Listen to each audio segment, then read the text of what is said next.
What's up, Lego builders? Welcome back to Coconut Brick Studios for another week of building Coruscant in LEGO. This week, I'm getting lit. I'm building the bank roof, and so that means I need to put the lights in now as well, or at least figure out where they're gonna go. That way I know that they can thread up through the roof easily and in the right spots and not get in the way of anything else. I'm also gonna get the Senate building all ready to do the roof, which means all the panels are gonna be built and assembled in their final positions. So lots of good stuff to enjoy as usual, so don't forget to execute Order 66 on that like button and let's get started. I keep forgetting I need to thicken up the skyscraper. After I initially built those first two skyscrapers, I realized they were too short and too narrow. So I'm gonna crack this one open like a juicy lobster and add in an extra row of trans clear cylinders and black brick to the middle to make the whole thing wider. I know this still won't come close to scaling with a minifig in any decent way, but I feel like this is the best solution to represent complete skyscrapers in the mock. I think if I were to build this again, I wouldn't have built the full building, but made a much larger skyscraper base and only built the bottom portion of it, and then made it look like the building continued on upward out of the mock to help the building scale to the minifigs better. But who knows, that might have looked really goofy and made for like a much less complete looking mock, so maybe these micro buildings are the better way to go after all. I also need to tile off one side of the skyscraper, and once that is done, this bad boy is ready to go back in place for good this time. I'm determined to get a lot of work done on the Senate building this week, so I'm going to build all the rest of the panels I need for the sloped section. After the adjustments I made to the panels last week, I finally feel like I can move forward with confidence and get every panel in place in a way that looks good and is final. This is one of the more chill periods of mock building, when the planning and messing up is all out of the way and it's just smooth sailing for a little bit. The panels with the wedge plates on them are a little bit more tricky just because the filler plate needs to be in a specific spot, because I connect the ball joints on top of those and the ball joints need to be in a specific spot to create the right shape and get the panels in just the right place. So no goofing around here and putting plates wherever I want. Just when you thought panel assembly couldn't get any more exciting, it's time to put them all in the Senate building. This time around, I'm taking my time and securing each section to the wall before I move on to the next one. And then once the next panel is in place, I connect it to the previous one.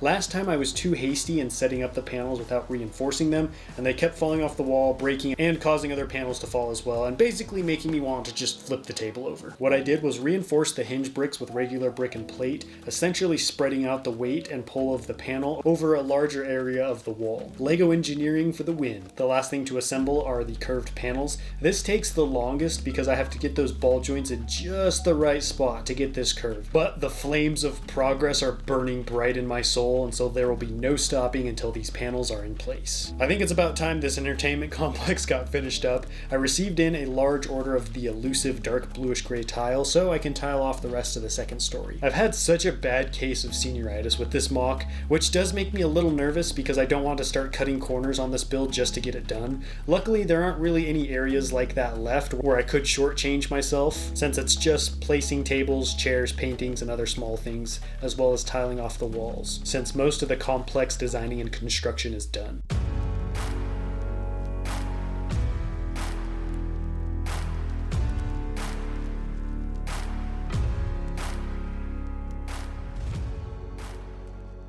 Look at that Senate building. This is the first time that we're seeing all the panels in, and I must say it looks pretty sweet. I know it's not super accurate. I know it looks different from the actual Senate building, but set all that aside for a second and just look at it from, a building standpoint. Like, it's a pretty cool looking building. You got these tall walls, this rounded kind of would you call it, bowl-like shape here towards the top, sloping outwards. I'm liking it. There are some things I don't like, which we'll talk about in a second, but what I'm planning on doing next is building windows, or maybe like one big window. I'm still not 100% sure what it's going to look like, but I'm basically going to take a bunch of black tiles and then create an outline of a window and then just fill that all in with black tile, and then I'll put like a little frame of dark bluish gray wedge plate around that just to create some shape, because I don't want to slap a rectangle block of a window. I want to put some kind of design, some kind of rounded shape just to make it a little bit better.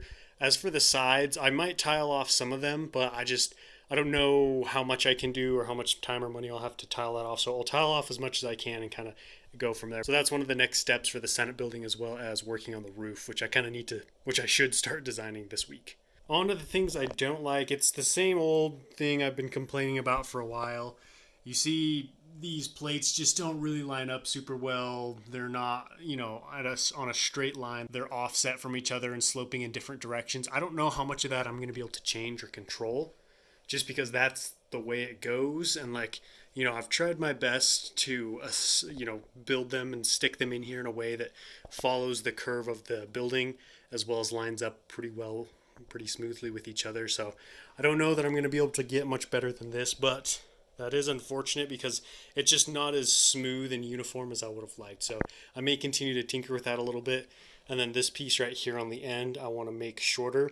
That way we don't have this big chunk right here that's just jutting off into nothing. For some reason, I feel like this side turned out much better. You can see these panels are much more in line with each other and more straight. I don't know exactly why, because this is literally, the same side, the same technique. The only thing I can think of is maybe the curve of this wall is a little bit different, so that just affected the way the plates are sitting on it and allowed them to kind of fit together a little bit better. But yeah, it is what it is. I don't know. I still think, from a distance, especially when you look at it, just looks really cool. And I'm hoping, once the pillars are in, the roof is in, and just everything's in, you're not going to be, staring at these little points and be like, hey, those panels are a little bit off, or they're not completely straight, you know what I mean? While we're over here, let's take a quick peep at the old entertainment complex. So it's basically done at this point. All I need to do is rebuild the stairs with the tile and the railing on, and then just basically establish and make everything look nice, put pieces of chicken or meat back up on the stands, make sure this is nice and round, got those pieces on. There is one problem that kind of arose last minute, and that is the tiling here. So as you guys saw, I didn't finish tiling off this section right here, and that's because you can see when I push on it, the plate broke and is giving way because there's nothing supporting it on the inside. So there isn't a way for me to connect these tiles to the plate because it just pushes it and bows inward and, breaks the wall. So I'm worried I may have to peel this wall off and then add a layer of brick in there and then put the wall back on. So that way when I push the tiles in place, they'll be pressing against that solid wall of brick instead of open space. The last thing we'll look at is this building. Now that it's much wider, I just think they look so much better like this. I know it's still not wide enough in regards to these buildings being realistically scaled for minifigs, but I think they get the job done, and they do what they need to do in representing buildings of some kind and just making you think city, Coruscant, skyscrapers, and the like. I had to get real mad and tap into some Anakin rage to get this bag of plate open. I don't know if I've ever encountered such a securely sealed parcel of Lego. I needed that plate in order to finish the rest of the bank roof. I'm surprised with how much bigger this bank looks with just a roof on. I guess it connects all the walls together and makes everything look like one larger solid build instead of some spread out walls. Which sounds pretty obvious when I say it out loud. I do need to be very intentional with where I put certain plates because this bank is going to have lights inside, and the lights will need to run up through the roof and be able to plug into the battery pack. So I left 4 big holes in the general area where the lights are going to be, and after all the plate is in, I'm going to go back to those and find the exact spot where the light's going to poke through, and I'm going to place a round plate with a hole at the center so I can thread the light through the roof. I'm using a chain as the rope or cable portion of a chandelier, and I'm going to thread a bit light through one end of the chain, and then I'm going to hold the end of the light with the actual LED in place with a trans-clear cylinder, and then I'm going to add a trans-clear radar dish on top of that to create the glass light fixture portion of the chandelier. Next comes the arduous task of threading the other end of the light through the tiny hole in the roof and then connecting the chain. And of course, everything is being a pain, and as soon as I applied a little bit of force to the roof, it started breaking. But I got it all in, and the cool thing about these lights is you can connect studs on top of the wires and they won't be damaged, so you can literally build them into your MOCs and cover up the wires with parts.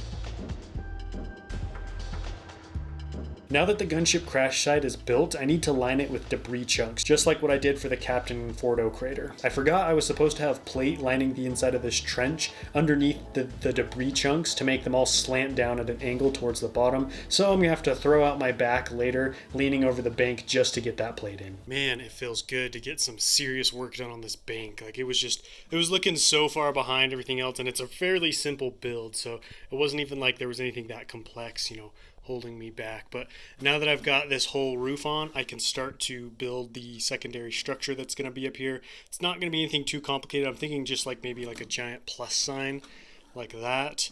And I've got all the bricks over here ready to start doing that after I finish this update. And I've got all the holes in for the lights. I can show you guys what that looks like again. So I've got one chandelier in, It's fairly bright. Like, these obviously aren't going to illuminate the entirety of the bank, but it'll at least give you that idea that it's being lit up and, you'll be able to see the lights and stuff. I'm still not 100% sure how I'm going to fix the chandeliers. This was the original design. It's leaning way too far like that. Let me turn this off so you can see. I used a headlight brick over here on this side, a trans clear one, and that actually helped quite a bit. You can see this one's much more kind of stable, I guess, than the other one. It still does lean a little bit, but there is a massive battle going on in the sky and on the ground, so these being a little bit of askew maybe will make a little bit more sense in this situation, especially since the door will be blown open. It may just add to that vibe of chaos and destruction. Other than the crookedness of the chandelier, I really like how everything else turned out. It all went according to plan, and then this battery box is just going to sit here in the middle of that hollow structure. But before I get back to work, I've got a little haul for you guys. This is the final Light My Bricks order I needed. I've known I've needed this for a while, but it was for the bank, which was, the last thing to be done. So I just kind of been taking my time, but I figured now I need everything. So I got a battery pack. This one's huge. Fortunately, they didn't have any of these smaller ones anymore, which was unfortunate. So this was the next smallest thing, which would probably just make the lights even brighter. And for anybody who doesn't know, Light My Bricks is where I get all of my custom lights. I really like them. They are a little bit expensive, but they're just very easy to work with. They have like a first timers kit that has like all the basics you need to start lighting things up, and they show you how to work everything. So very simple, very easy to use. I got a couple more of these expansion boards, and then this is just a white 37 centimeter bit light 4-pack. And then I'm both very surprised and very pleased that this haul came in. Surprised, to be sure, but a welcome one. Because it came with 40 of these rounded quarter wedge plates, and I need these because I can't keep working on these pillars until I get these in, because these are what hold everything together. So very happy to get those in, because now I can get back to work over there. And then I also got pretty much all the parts I'm going to need to build another one of these things, just foundation piece for the skyscraper over there. So things are moving very smoothly. I'm very excited I can get a lot more work done. Somehow I slogged through another week. I'm getting pretty tired and burnt out, which happens at the end of every series, but it's the most important time to stay focused and work hard, as I'm putting in a lot of the really important finishing touches and final details that will really elevate this MOC and take it to the level it needs to be at. During these times, it helps to take a step back and refocus on the build and envision how rewarding it'll be to look at it, enjoy it, and share this finished product with you all and the rest of the world. The kind comments, suggestions, and support you guys also flood the comment sections with are also really helpful. Seriously, we're not ready for what I have coming.